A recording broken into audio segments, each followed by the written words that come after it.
Hello everyone, आप सभी का एक बार फिर से रुद्र नर्सिंग एक्सप्रेस में हार्दिक स्वागत है। आशा करता हूँ कि आप सभी लोग अच्छे होंगे।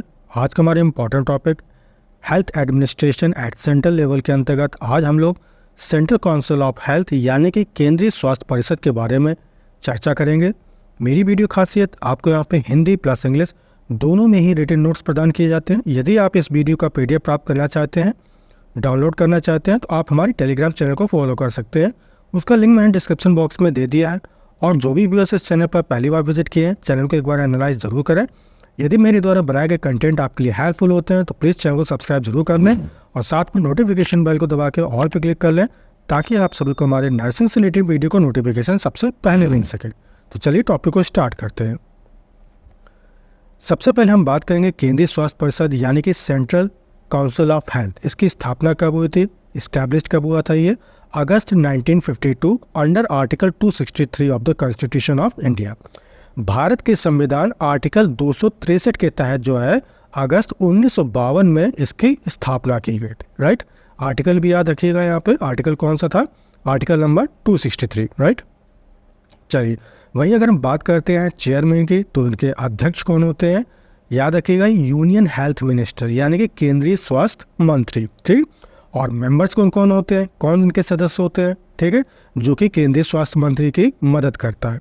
तो याद रखिएगा, all health ministers of state यानी कि सभी राज्यों के जो स्वास्थ्य मंत्री होते हैं वो इनके सदस्य होते हैं। राइट, चलिए बात कर लेते हैं नेक्स्ट पॉइंट की, करंट यूनियन हेल्थ मिनिस्टर। ठीक है, अभी मौजूदा अगर हम बात करते हैं तो अभी जो केंद्रीय स्वास्थ्य मंत्री हैं कौन है? ठीक है, याद रखिएगा, मनसुख लक्ष्मीबाई मांडविया। राइट, चलिए अगला हमारा है वाई टू स्टेबलाइज। अगर हमें ज़रूरत क्यों पड़ी, क्या ऐसे इसका उद्देश्य था, क्या इसका रीज़न था कि हमें सेंट्रल काउंसिल ऑफ इंडिया की स्थापना करनी पड़ी? तो सबसे पहला हमारा पॉइंट रहेगा for better coordination between central government and state government, यानी कि केंद्र सरकार और राज्य सरकार के बीच में अच्छे समन्वय के लिए इसकी स्थापना की गई। ठीक, दूसरा हमारे क्या रहेगा? For better health services. ठीक है, लोगों को अच्छी बेहतर स्वास्थ्य सुविधाएं मिल सके, इसलिए इसकी स्थापना की गई, इसलिए इसकी स्थापना की जरूरत पड़ी हमें। ठीक है, चलिए अगला हमारा पॉइंट क्या है? For implementation of health programmes. ठीक है, स्वास्थ्य कार्यक्रमों के कार्यान्वयन के लिए। ठीक है, विभिन्न प्रकार के जो भी हमारे प्रोग्राम्स होते हैं उनको इम्प्लीमेंटेशन करना। ठीक, तो इनके लिए इम्प्लीमेंटेशन के लिए हमें क्या जरूरत पड़ी? सेंट्रल काउंसिल ऑफ हेल्थ की आवश्यकता पड़ी। राइट, चलिए अब हम बात करते हैं इनके फंक्शंस की, क्या क्या इनके कार्य है। ठीक है, इनके अंतर्गत कौन कौन से काम आते हैं? तो सबसे पहला हमारा इम्प्लीमेंटेशन ऑफ हेल्थ सर्विसेज, जैसे कि मैंने अभी आपको बताया था, स्वास्थ्य सेवाओं का क्रियान्वयन करना।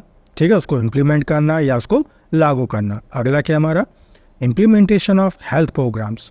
ठीक है, स्वास्थ्य कार्यक्रमों का क्रियान्वयन। ठीक है, जो भी हमारे प्रोग्राम्स हैं उनको इम्प्लीमेंट करना।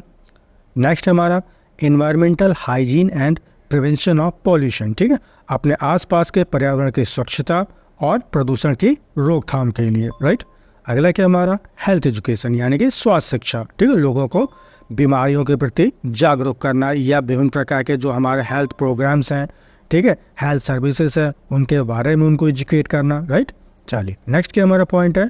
पोषण यानी कि न्यूट्रिशन।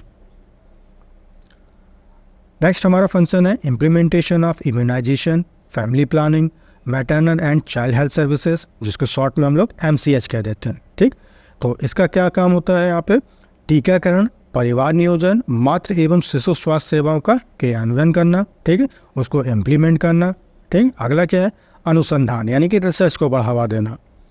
ठीक है, चलिए अगला हमारा पॉइंट है better coordination between central government and state government. जैसे कि मैंने अभी आपको उद्देश्य में भी बताया था, राज्य सरकार और केंद्र सरकार के बीच में अच्छा समन्वय हो।